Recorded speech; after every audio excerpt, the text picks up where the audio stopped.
حضرت ابراہیم علیہ السلام کے دین، آپ کی ملت اور اس کے تقاضے کیا ہیں، اس بات کے حوالے سے، اس موضوع کے حوالے سے ہماری گفتگو ہوگی۔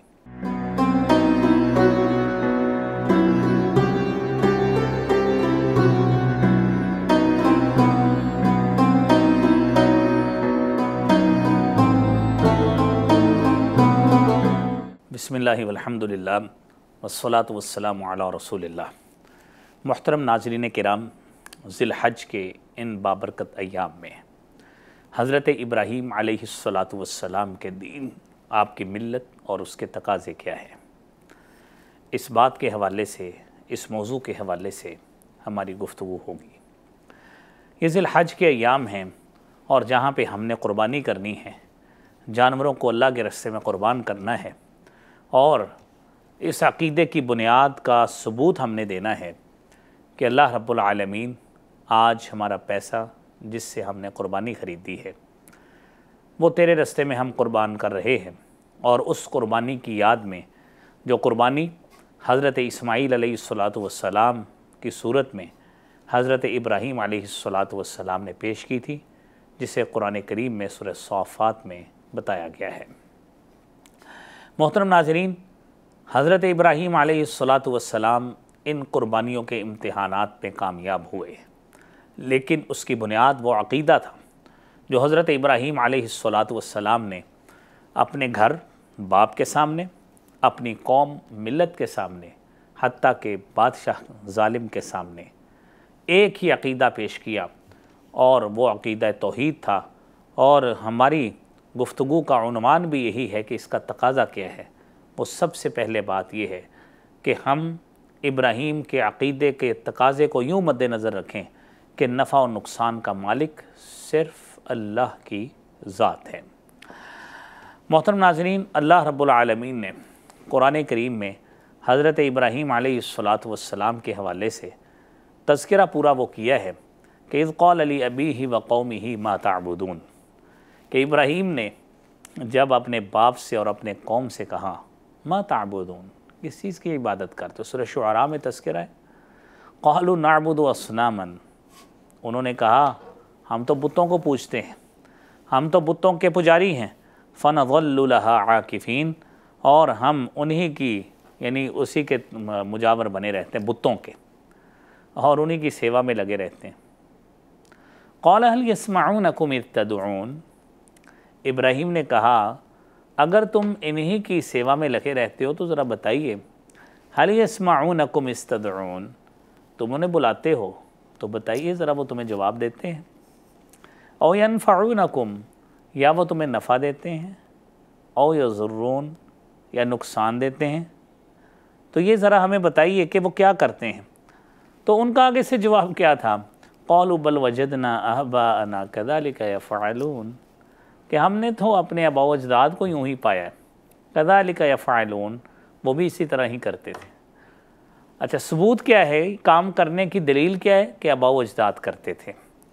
تو ابراہیم علیہ السلام نے پوچھا قال فرأيتم ما كنتم تعبدون انتم وآباؤكم الاقدمون، کیا خیال ہے تمہارا، کیا عبادت کرتے رہے ہو تم بھی، تمہارے آباء و اجداد کس چیز کی عبادت کرتے رہے ہو، کس کو پوجتے رہے ہو؟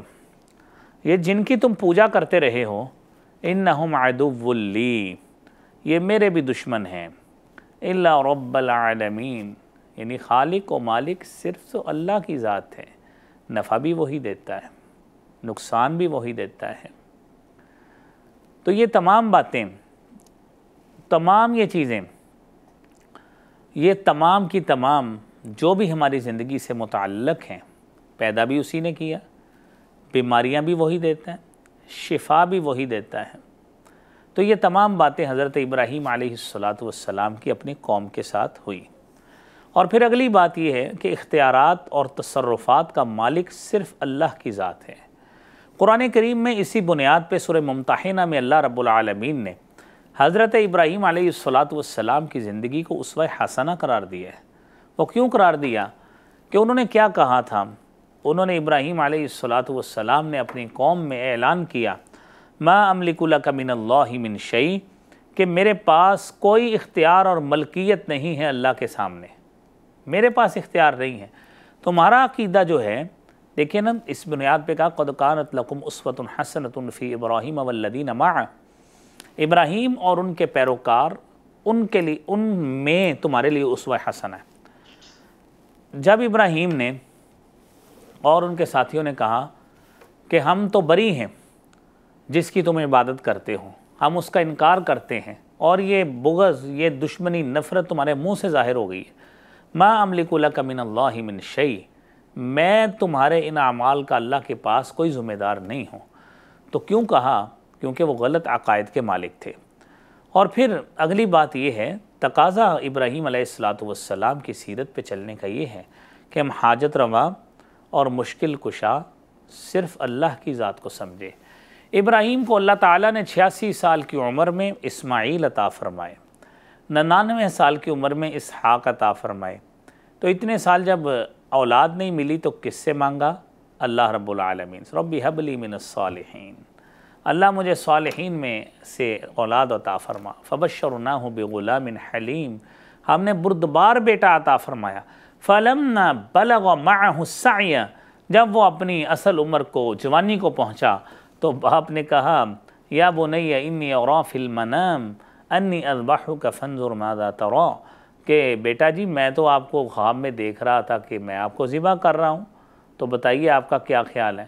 کہنے لگے یا ابتی افعل ما تؤمر، اے ابا جان جو حکم ملا ہے اس کو کر گزریے، ستجدنی انشاءاللہ من الصابرین، عن قریب انشاءاللہ آپ مجھے صبر کرنے والوں میں ہی پائیں گے۔